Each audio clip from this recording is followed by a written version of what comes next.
टिटहरी, बाज और समुद्र की कहानी। यदि आप मेरे चैनल में नए हो तो मेरे चैनल को सब्सक्राइब करें, शेयर करें और लाइक करें।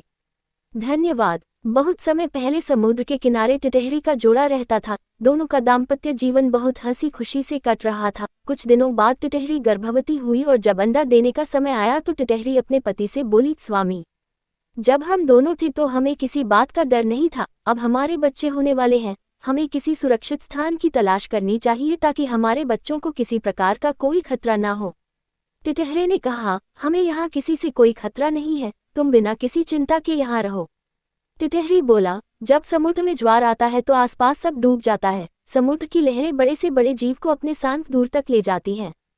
टिटहरे ने कहा, प्रिय, तुम थोड़ी सी भी चिंता ना करो। समुद्र में इतनी हिम्मत नहीं है कि वह हमारी संतान को कोई नुकसान पहुंचा सके, वह मुझसे डरता है। समुद्र दोनों की बातें सुन रहा था। वह सोचने लगा, इस छोटे से टिटहरे को कितना घमंड है, इसे तो सबक सिखाना पड़ेगा, फिर देखता हूँ ये क्या कर सकता है। कुछ दिनों बाद टिटहरी ने अंडे दिए। एक दिन जब दोनों भोजन की तलाश में बाहर गए थे तभी समुद्र ने अपनी लहरों से उसके अंडों को गायब कर दिया। जब दोनों लौट कर आए तो अपने अंडों को गायब देखकर टिटहरी परेशान होकर रोने लगी और टिटहरे से क्रोधित होते हुए बोली, मैंने तो आपसे पहले ही कहा था अपने अंडों को सुरक्षित जगह रख लेते हैं, परंतु आपके घमंड और अभिमान के कारण मेरे अंडों को समुद्र बहाकर ले गया। टिटहरी की बात सुनकर टिटहरा बोला, प्रिय, तुम डरो नहीं, मैं अभी अपनी चोंच से पानी पीकर इस समुद्र को सुखा देता हूँ। टिटहरे की इस प्रकार की मूर्खतापूर्ण बातों को सुनकर टिटहरी और अधिक नाराज हो गई और बोली, हमें अपनी शक्ति के अनुरूप व्यवहार करना चाहिए। जिस समुद्र को हजारों बड़ी बड़ी नदियां अपने पानी से भरती है उसे तुम अपनी चोंच से सुखाना चाहते हो। ऐसा करके हम उसी तरह खत्म हो जाएंगे जैसे आग में पतंगा। टिटहरा अपनी चोंच से समुद्र को सुखा देने की बात पर अड़ा रहा। अंत में टिटहरी के मुख से खरी खोटी सुनने के बाद टिटहरा इस बात पर तैयार हो गया कि दूसरे पक्षियों के पास जाकर उनसे मदद मांगते हैं, शायद कोई समाधान निकल आए।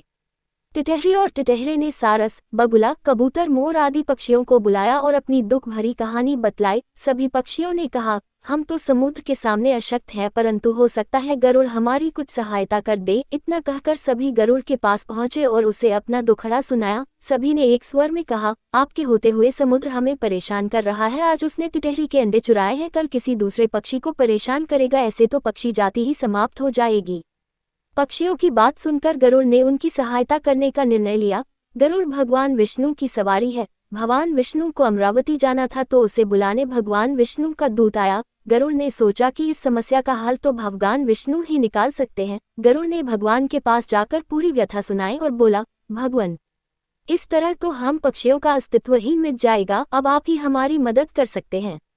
भगवान विष्णु बोले, तुम्हारा और पक्षियों का क्रोध युक्तिपूर्ण है। समुद्र को इस तरह टिटहरी के अंडे नहीं चुराने थे। भगवान विष्णु ने गरुड़ और अन्य पक्षियों की मदद का भरोसा दिया और गरुड़ पर सवार होकर समुद्र के पास जा पहुंचे। विष्णु जी ने अपने धनुष पर आग्नेय बाण चढ़ाया और समुद्र से बोले, दुष्ट, तूने इस नन्ही सी टिटहरी के अंडे चुराकर अच्छा नहीं किया। अभी इसे अंडे वापस कर, नहीं तो मैं तुझे पल भर में सुखा दूंगा।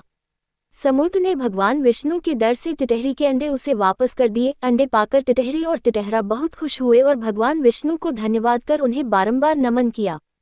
शिक्षा, कोई कितना भी बड़ा हो या छोटा उसे घमंड नहीं करना चाहिए। पूरी कहानी सुनने के लिए धन्यवाद।